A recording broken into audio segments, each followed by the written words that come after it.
देश में इन दिनों रिश्तों को तार तार करने वाली आए दिन खबरें सामने आ रही हैं। ऐसी वारदातें हो रही हैं जिससे भारतीय संस्कृति और सामाजिक तानों बानों पर प्रश्न चिन्ह उठ रहा है। पति पत्नी के पवित्र रिश्ते हर दिन कलंकित होते नजर आ रहे हैं। एक विश्वास का ऐसा गला घोटा जा रहा है, सुनकर रूह कांप जाए। 7 फेरे लेकर 7 वचन लेने वाली पत्नी की ऐसी करतूत कि लोगों का शादी पर से ही विश्वास उठ जाए। मेरठ का किस्सा अभी भी लोगों के कानों में गूंज रहा है कि अब यूपी से ही औरैया में प्रगति यादव ने अपने पति की सुपारी दे दी। प्रगति यादव की 5 मार्च को दिबियापुर के रहने वाले कारोबारी दिलीप यादव के साथ बड़ी धूमधाम से शादी हुई। परिवारजनों और रिश्तेदारों ने तरह तरह के दोनों को लेकर सपने संजोए थे, लेकिन 19 मार्च को प्रगति ने अपने प्रेमी के साथ मिलकर दिलीप का अपनी कहानी से अंत कर दिया। बिजनेस के सिलसिले में निकला दिलीप 19 मार्च को घर से निकला था, लेकिन वो सहार थाना क्षेत्र के पलिया गांव के करीब एक खेत में घायल अवस्था में ग्रामीणों को मिला, लेकिन इलाज के दौरान उसने दम तोड़ दिया। पुलिस ने इस मामले का आखिर कैसे खुलासा किया और प्रगति ने ऐसी वारदात को अंजाम क्यों दिया, आइए जानते हैं। शादी के सिर्फ 15 दिन बाद ही साजिश रचकर अपने ही पति की हत्या करवाने वाली दुल्हन प्रगति यादव को लेकर सनसनीखेज खुलासे हो रहे हैं। मानपुरी के कारोबारी दिलीप कुमार की हत्या ने मानवता को भी शर्मसार कर दिया है। प्रगति यादव ने अपने प्रेमी अनुराग यादव के साथ मिलकर पति दिलीप यादव की हत्या करवाई। प्रगति की शादी 5 मार्च को हुई थी। प्रगति की बहन की शादी दिलीप के बड़े भाई से हुई थी, यानी दोनों परिवारों के बीच पहले से ही रिश्ता था।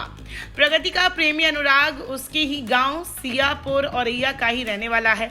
पति दिलीप की हत्या करवाने के लिए प्रगति ने 1 लाख रुपए दिए, व्हाट्सएप लोकेशन दी, शादी के दौरान मुंह दिखाई और अन्य रस्मों के दौरान मिले 2 लाख रुपए शूटरों को एडवांस में दिए थे। प्रगति का दावा है कि शादी उसकी मर्जी के खिलाफ हुई थी। वो अपने गांव के अनुराग यादव से प्यार करती थी। शादी के पहले ही प्रगति ने दिलीप को रास्ते से हटाने का प्लान बना लिया था। उसकी जायदाद की मालकिन बनकर अनुराग के साथ जिंदगी बिताने को तैयार थी। शुरुआती जांच में सामने आया कि वह ससुराल में जब नई बहू बनकर पहुंची तो अपने साथ जहर की शीशी लेकर गई थी।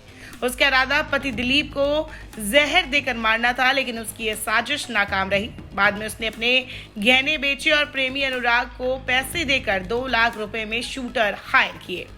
बताया जा रहा है कि शादी के बाद प्रगति जब ससुराल पहुंची तो प्रेमी अनुराग से ना मिल पाने की वजह से बेचैन हो गई। जब वो चौथी बार मायके लौटी तो पति की हत्या करवाने का फैसला ले लिया। 17 मार्च को प्रगति प्रेमी अनुराग से शहर के एक होटल में मिली। दोनों ने मिलकर दिलीप के मर्डर का प्लान तैयार किया। 19 मार्च को कारोबारी दिलीप कुमार पर कन्नौज के उमरदा इलाके में शूटरों ने हमला किया, उनके साथ मारपीट की और सिर के पिछले हिस्से में गोली मार दी। उन्हें मरा हुआ समझकर शूटर खेत में फेंककर फरार हो गए।